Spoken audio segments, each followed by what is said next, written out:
Hey guys, welcome back to High Speed Miner. Today's video will be about our enclosure. So you guys can see in it, we just preparing the enclosure for the Ender 3 S1 Pro. You can see in it 3D printed these ones right here.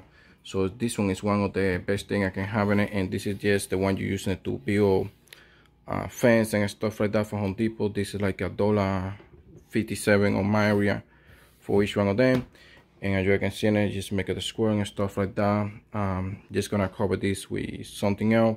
So see, you can use this one to print out using POL for these ones, and you can see in this corner.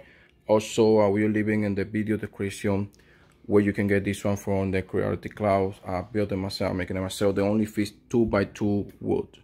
I'm gonna make a version for the large version wood, and also gonna make a version where you can continue building heights as you want on this one. So this is gonna be like a quick update from these ones, and we're gonna convert this Android tablet right here. You can see it. We're gonna convert this to using it with auto print. So this is gonna be my auto print section, and this is gonna be located outside. Other thing is, I was about to install Clipper. I don't need Clipper.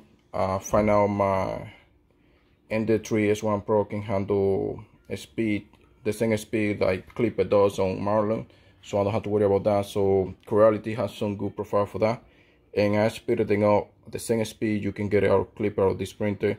Not very fast, but at least I can print it out the same way a regular Clipper coming out on the Creality tablet, so you guys can use it with us. Alright guys, so you can see it.